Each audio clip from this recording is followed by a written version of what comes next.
ನಮಸ್ಕಾರ ವೀಕ್ಷಕರೇ, 30 ನಿಮಿಷ 30 ಸುದ್ದಿಗೆ ಸ್ವಾಗತ. ನಾನು ಚೈತ್ರ ರಾಜ್. ವೀಕ್ಷಕರೇ, ದಿನದಲ್ಲಿ ನಡೆದಂತ ಪ್ರಮುಖ ಸುದ್ದಿಗಳನ್ನ ಒಂದೊಂದೇ ನೋಡ್ತಾ ಹೋಗೋಣ. ಚಾಮರಾಜಪೇಟೆ ಈದ್ಗಾ ಮೈದಾನದಲ್ಲಿ ಗಣೇಶೋತ್ಸವಕ್ಕೆ ಹೈಕೋರ್ಟ್ ರಾಜ್ಯ ಸರ್ಕಾರಕ್ಕೆ ಗ್ರೀನ್ ಸಿಗ್ನಲ್ ನೀಡಿದೆ. ಅನುಮತಿ ಕೋರಿದ ಅರ್ಜಿಗಳನ್ನು ಪರಿಶೀಲಿಸಿ ಅನುಮತಿ ನೀಡಬಹುದು ಎಂದು ಹೇಳಿದೆ. ಧಾರ್ಮಿಕ ಸಾಂಸ್ಕೃತಿಕ ಆಚರಣೆಗೆ ಅನುಮತಿ ನೀಡಬಹುದು ಎಂದು ಹೇಳಿದೆ. ಆಗಸ್ಟ್ 31ರಿಂದ ನಿರ್ದಿಷ್ಟ ಅವಧಿಗೆ ಹೈಕೋರ್ಟ್ ಅನುಮತಿ ನೀಡಿದೆ. ಅಲ್ಲದೆ ಅನುಮತಿ ಕೊಡೋದು ಬಿಡೋದು ಸರ್ಕಾರಕ್ಕೆ ಬಿಟ್ಟಿದ್ದು, ಧಾರ್ಮಿಕ ಆಚರಣೆಗಳಿಗೆ ಸಂವಿಧಾನವೇ ಅವಕಾಶ ನೀಡಿದೆ. ಯಾವುದೇ ಸಮಸ್ಯೆ ಆಗದಂತೆ ಸರ್ಕಾರ ನೋಡಿಕೊಳ್ಳಬೇಕು ಅಂತ ಹೈಕೋರ್ಟ್ ಹೇಳಿದೆ. ಇನ್ನು ಚಾಮರಾಜಪೇಟೆ ಒಕ್ಕೂಟ ವೇದಿಕೆ ಅಧ್ಯಕ್ಷ ರಾಮೇಗೌಡರು ಮಾತನಾಡಿದ್ದು, ವಿಜೃಂಭಣೆಯಿಂದ ಗಣೇಶನ ಹಬ್ಬವನ್ನ ಆಚರಣೆ ಮಾಡ್ತೀವಿ ಅಂತ ಹೇಳಿದ್ರು. ಇನ್ನು ಸಚಿವ ಆರ್ ಅಶೋಕ್ ಮಾತನಾಡಿದ್ದು, ಕೋರ್ಟ್ ಒಳ್ಳೆಯ ತೀರ್ಪು ಕೊಟ್ಟಿದ್ದು ಸಂತೋಷ ಆಗಿದೆ ಅಂತ ಹೇಳಿದ್ರು. ಇನ್ನು ಚಾಮರಾಜಪೇಟೆ ಈದ್ಗಾ ಮೈದಾನದಲ್ಲಿ ಹೆಚ್ಚಿನ ಭದ್ರತೆಗೆ ವ್ಯವಸ್ಥೆ ಮಾಡಲಾಗಿದೆ ಅಂತ ಪ್ರತಾಪ್ ರೆಡ್ಡಿ ಮಾಹಿತಿಯನ್ನ ಕೊಟ್ಟಿದ್ದಾರೆ.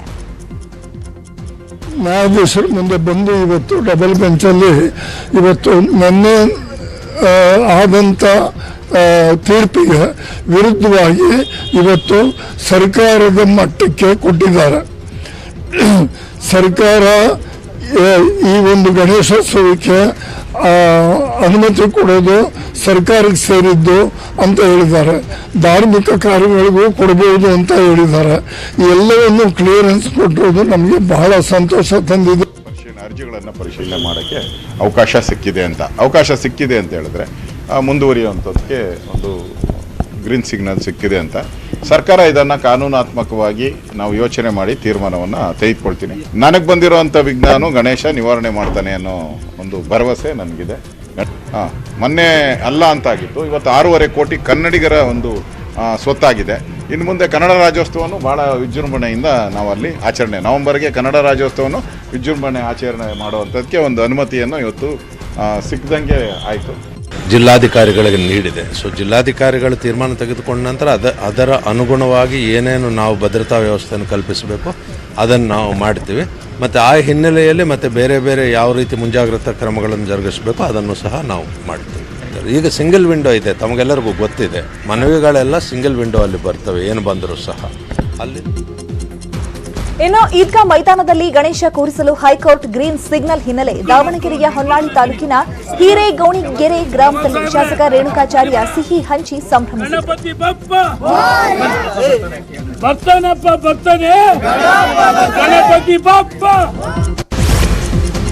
ಹುಬ್ಬಳ್ಳಿಯ ಈದ್ಗಾ ಮೈದಾನದಲ್ಲಿ ಗಣೇಶ ಪ್ರತಿಷ್ಠಾಪನೆಗೆ ಹಿಂದೂ ಸಂಘಟನೆಗಳ ನಾಯಕರು ಆಗ್ರಹಿಸಿದ್ದಾರೆ. ಅವಕಾಶ ನೀಡದೇ ಇದ್ದಲ್ಲಿ ಹೋರಾಟವನ್ನ ಮತ್ತಷ್ಟು ತೀವ್ರ ಮಾಡಲಿದ್ದೇವೆ ಅಂತ ಶ್ರೀರಾಮ ಸೇನೆ ಮುಖ್ಯಸ್ಥ ಪ್ರಮೋದ್ ಮುತಾಲಿಕ್ ಎಚ್ಚರಿಕೆ ಕೊಟ್ಟಿದ್ದಾರೆ. ಗಣೇಶ ಮೂರ್ತಿ ಪ್ರತಿಷ್ಠಾಪನೆ ಮಾಡಿಯೇ ತೀರ್ತೇವೆ, ಅನುಮತಿ ಕೊಡದಿದ್ರೆ ಮೈದಾನಕ್ಕೆ ಮುತ್ತಿಗೆ ಹಾಕ್ತೇವೆ ಅಂತ ಎಚ್ಚರಿಕೆ ಕೊಟ್ಟಿದ್ದಾರೆ.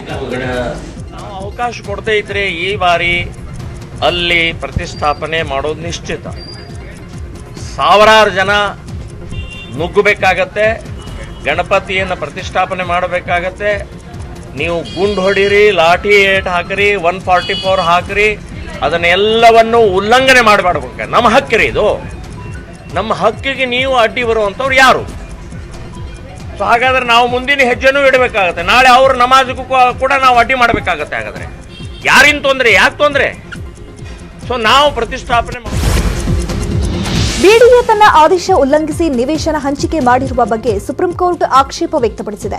ಸಚಿವರು ಸೇರಿದಂತೆ ಹಲವು ವಿಐಪಿಗಳಿಗೆ ಪರ್ಯಾಯ ನಿವೇಶನ ಹಂಚಿಕೆ ಮಾಡಲಾಗಿದೆ ಎಂದು ಆರೋಪ ಮಾಡಲಾಗಿದೆ. ಗೃಹ ಸಚಿವ ಆರ್ಗ ಜ್ಞಾನೇಂದ್ರ ಸೇರಿದಂತೆ ಹಲವು ವಿಐಪಿಗಳಿಗೆ ಪರ್ಯಾಯ ನಿವೇಶನ ಹಂಚಿಕೆ ಮಾಡಿರುವ ಬಗ್ಗೆ ಬಿಡಿಎ ಆಯುಕ್ತ ಐಎಎಸ್ ಅಧಿಕಾರಿ ರಾಜೇಶ್ ಗೌಡ ವಿರುದ್ಧ ಸುಪ್ರೀಂ ಕೋರ್ಟ್ ಅಸಮಾಧಾನ ವ್ಯಕ್ತಪಡಿಸಿದೆ. ಇನ್ನು ಸುಪ್ರೀಂ ಕೋರ್ಟ್ ಚಾಟಿ ಬೆನ್ನಲ್ಲೇ ಬಿಡಿಎ ಆಯುಕ್ತ ರಾಜೇಶ್ ಗೌಡರನ್ನ ವರ್ಗಾವಣೆ ಮಾಡಿ ರಾಜ್ಯ ಸರ್ಕಾರ ಮಹತ್ವದ ಆದೇಶ ಹೊರಡಿಸಿದೆ. ಮುಜುಗರ ತಪ್ಪಿಸಿಕೊಳ್ಳಲು ಸರ್ಕಾರ ಬಿಡಿಎ ನೂತನ ಆಯುಕ್ತರಾಗಿ ಕುಮಾರ್ ನಾಯ್ಕ್ರನ್ನ ನೇಮಕಗೊಳಿಸಿದೆ. ರಾಜ್ಯ ಸರ್ಕಾರಕ್ಕೆ 40% ಕಮಿಷನ್ ದೊಡ್ಡ ತಲೆನೋವಾಗಿದೆ. ಅಲ್ಲದೆ ಆಡಳಿತ ಮತ್ತು ಪ್ರತಿಪಕ್ಷಗಳ ನಡುವೆ ತೀವ್ರ 40% ಕಮಿಷನ್ ಆರೋಪ ವಾಕ್ಸಮರಕ್ಕೆ ಕಾರಣವಾಗಿದೆ. ಹೀಗಾಗಿ ಲೋಕಾಯುಕ್ತ ಸಂಸ್ಥೆಯಿಂದ ತನಿಖೆ ನಡೆಸಲು ಸರ್ಕಾರ ಚಿಂತನೆ ನಡೆಸಿದೆಯಂತೆ. 2014ರಿಂದ ಈವರೆಗೂ ಲೋಕೋಪಯೋಗಿ, ಸಣ್ಣ ನೀರಾವರಿ, ಬೃಹತ್ ನೀರಾವರಿ, ಗ್ರಾಮೀಣಾಭಿವೃದ್ಧಿ ಮತ್ತು ಪಂಚಾಯತ್ ರಾಜ್ ಇಲಾಖೆಗಳ ಬಗ್ಗೆ ತನಿಖೆ ನಡೆಸಲು ಲೋಕಾಯುಕ್ತ ಸಂಸ್ಥೆಗೆ ಸರ್ಕಾರ ವಹಿಸಲಿದೆ ಅಂತ ಹೇಳಲಾಗ್ತಾ ಇದೆ.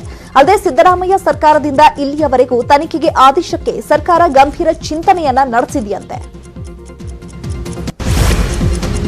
ರಾಜ್ಯದಲ್ಲಿ 40% ವಿಚಾರದ ಆರೋಪ ಪ್ರತ್ಯಾರೋಪ ಜೋರಾಗಿದೆ. ರಾಜ್ಯ ಸರ್ಕಾರದ ವಿರುದ್ಧ ಮಾಜಿ ಸಿಎಂ ಎಚ್ಡಿಕೆ ವಾಗ್ದಾಳಿ ಮಾಡಿದ್ದಾರೆ. 40% ಸರ್ಕಾರ ಎಂದು ಪ್ರತಿದಿನ ಚರ್ಚೆ ನಡೀತಾ ಇದೆ. ಪರ್ಸೆಂಟ್ ಸಂಸ್ಕೃತಿ ನಾಡಿನ ಜನತೆಗೆ ಗೊತ್ತಿದೆ ಅಂತ ಎಚ್ಡಿಕೆ ವಾಗ್ದಾಳಿ ಮಾಡಿದ್ದಾರೆ. ಸರ್ಕಾರದ ಆಡಳಿತ ಯಂತ್ರ ದುರ್ಬಳಕೆಯಾಗ್ತಾ ಇದೆ. ಗುತ್ತಿಗೆದಾರರು ಕಮಿಷನ್ ಫಿಕ್ಸ್ ಮಾಡಿಸಿಕೊಂಡಿದ್ದಾರೆ. ಇದು ಹಿಂದಿನಿಂದಲೂ ನಡ್ಕೊಂಡು ಬಂದಿದೆ ಅಂತ ಆರೋಪವನ್ನ ಮಾಡಿದ್ರು. ಮರಳು ದಂಧೆ ಎಲ್ಲವೂ ಆರಂಭವಾಗಿದ್ದು ಬಿಜೆಪಿ ಕಾಲದಲ್ಲಿ. ಇದು ವ್ಯವಸ್ಥೆಯ ದೋಷ, ಯಾರನ್ನೂ ದೂರಲ್ಲ. ನನ್ನ ಕಾಲದಲ್ಲೂ ಕೆಲ ಇಲಾಖೆಗಳಲ್ಲಿ ಕಮಿಷನ್ ಪಡೆದಿದ್ದಾರೆ ಅಂತ ಆರೋಪವನ್ನ ಮಾಡಿದ್ರು. ಬೇಸಿಕಲಿ ಗುತ್ತಿಗೆದಾರರೇ, ಆಮೇಲೆ ಅವರು ರಾಜಕಾರಣಕ್ಕೆ ಬಂದಿದ್ದು. ಈಗ ಇದೇ ಸಂತೋಷ್ ಹೆಗ್ಡೆ ಅವರು ಲೋಕಾಯುಕ್ತ ಇದ್ದಾಗ ಇದೇ ಮುನಿರತ್ನ ಅವರು ಯಾವುದೋ ಒಂದು ಕೆಲಸ ಮಾಡಿದ್ರು ಬೆಂಗಳೂರಿನ ಗಂಗಾನಗರ ಬಡಾವಣೆಯಲ್ಲಿ. ಒಂದು ಮಗು ಇವರು ಮಾಡಿದಂಥ ಕೆಲಸದ ಗೋಡೆ ಕುಸಿದು ಒಂದು ಮಗು ತೀರ್ಕೊಂಡೋಯ್ತು, ಶಾಲೆಗೆ ಹೋಗ್ತಕ್ಕಂಥ ಮಗು. ಯಾರಿಗೆ ಶಿಕ್ಷೆ ಕೊಟ್ರಿ? ಪರ್ಸೆಂಟೇಜ್ ಸಿಸ್ಟಮ್ ನಿಲ್ಲಿಸಬೇಕಾ? ಒಂದು ವರ್ಷ ಕೆಲಸ ಬಿಟ್ಬಿಡಿ, ಮಾಡಬೇಡಿ. ನಾವು ಪರ್ಸೆಂಟೇಜ್ ಯಾವ ಕಾರಣಕ್ಕೂ ಕೊಡೋದಿಲ್ಲ. ಏನಿದೆ ಆ ಕೆಲಸ ಮಾಡಿ.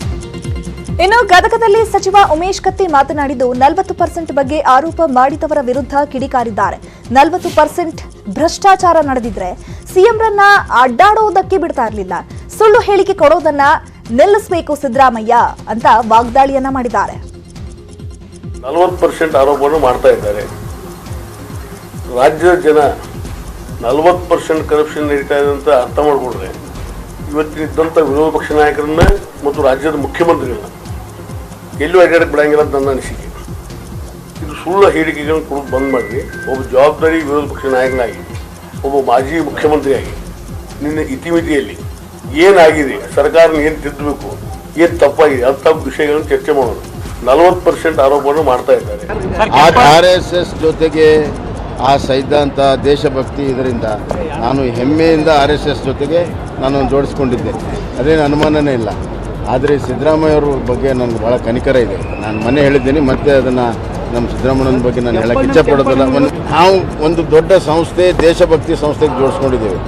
ಇವರು ಎಂಥ ಸಂಸ್ಥೆ ಜೊತೆ ಜೋಡಿಸ್ಕೊಂಡಿದ್ದಾರೆ ಅನ್ನೋ ಪ್ರಶ್ನೆ ಅವರೇ ಕೇಳ್ತಾರೆ. ಆ ಥರ ಏನು ಯಾವ್ದು ವಿಶೇಷವಾಗಿ ಅಂತ ಚರ್ಚೆ ಆಗಿಲ್ಲ. ಆದರೆ 40% ಕಮಿಷನ್ ವಿರುದ್ಧ ಮತ್ತೆ ಸಿದ್ದರಾಮಯ್ಯ ಮೈಸೂರಿನಲ್ಲಿ ವಾಗ್ದಾಳಿ ಮಾಡಿದ್ದಾರೆ. ಬಿಜೆಪಿ ಜನರ ಆಶೀರ್ವಾದ ಪಡೆದು ಬಂದ ಸರ್ಕಾರವಲ್ಲ, ಅನೈತಿಕವಾಗಿ ರಚನೆಯಾಗಿರುವ ಸರ್ಕಾರ ಎಂದು ವಾಗ್ದಾಳಿ ನಡೆಸಿದ್ದಾರೆ. ಕೆಂಪಣ್ಣ ಅನ್ನೋರು 2020ರಲ್ಲಿ ಪ್ರಧಾನಿಗೆ ಪತ್ರ ಬರೆದು 40% ಕಮಿಷನ್ ಬಗ್ಗೆ ಕ್ರಮ ಕೈಗೊಳ್ಳಿ ಅಂತ ಹೇಳಿದ್ರು. ಆದರೆ ಈಗ 2022 ಮುಗಿತಾ ಇದೆ, ಇಲ್ಲಿವರೆಗೆ ಏನು ಕ್ರಮ ಆಗಿಲ್ಲ. ಇಷ್ಟು ದಿನ ಆದರೂ ಯಾಕೆ ಕ್ರಮ ಆಗಿಲ್ಲ ಅಂತ ಪ್ರಶ್ನೆ ಮಾಡಿದ್ರು. ಇನ್ನು ತುಮಕೂರಿನಲ್ಲಿ ಮಾತನಾಡಿದ ಕೆಪಿಸಿಸಿ ಅಧ್ಯಕ್ಷ ಡಿಕೆ ಶಿವಕುಮಾರ್, ನಮ್ಮ ಅವಧಿಯಲ್ಲಿ ಯಾವುದೇ ಕಮಿಷನ್ ಇರಲಿಲ್ಲ ಅಂತ ಹೇಳಿದ್ರು. ನೋಡಿ, ಇಷ್ಟು ದಿನ ಆದ್ರೂ ಏನು ಕ್ರಮ ತಗೊಂಡಿಲ್ಲ. ಈ 40% ಅವ್ಯಾಹತವಾಗಿ ನಡೀತಾ ಇದೆ. ಬೆಂಗಳೂರು ಕಾರ್ಪೊರೇಷನ್ 40 50 ಆಗ್ಬಿಟ್ಟದೆ.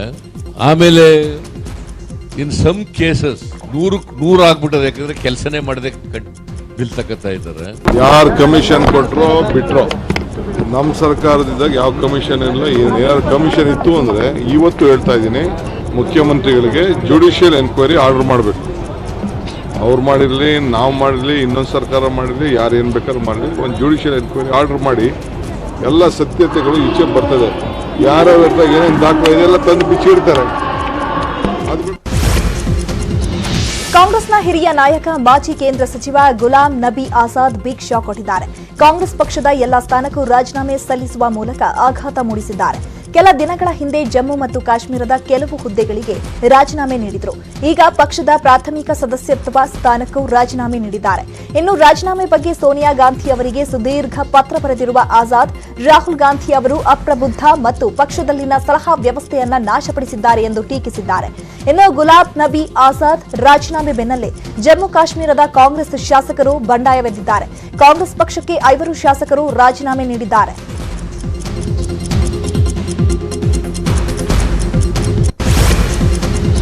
ಕಾಂಗ್ರೆಸ್ ಹಿರಿಯ ನಾಯಕ ಮಾಜಿ ಸಂಸದ ಕೆಎಚ್ ಮುನಿಯಪ್ಪ ಬಿಜೆಪಿ ನಾಯಕರ ಸಂಪರ್ಕ ಬೆನ್ನಲ್ಲೇ ಕಾಂಗ್ರೆಸ್ ಹೈಕಮಾಂಡ್ ಎಚ್ಚೆತ್ತುಕೊಂಡಿದೆ.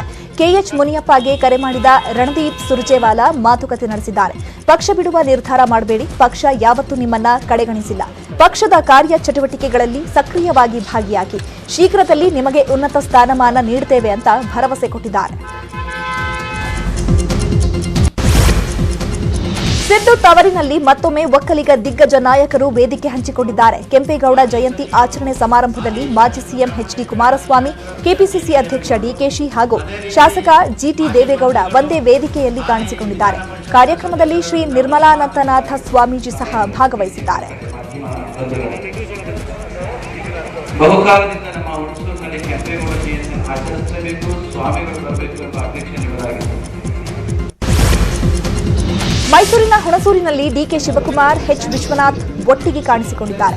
ಕೆಪಿಸಿಸಿ ಅಧ್ಯಕ್ಷ ಡಿಕೆಶಿ ಅವರೊಂದಿಗೆ ಬಿಜೆಪಿ ವಿಧಾನ ಪರಿಷತ್ ಸದಸ್ಯ ವಿಶ್ವನಾಥ್ ಮಧ್ಯಾಹ್ನದ ಭೋಜನವನ್ನ ಸವಿದಿದ್ದಾರೆ.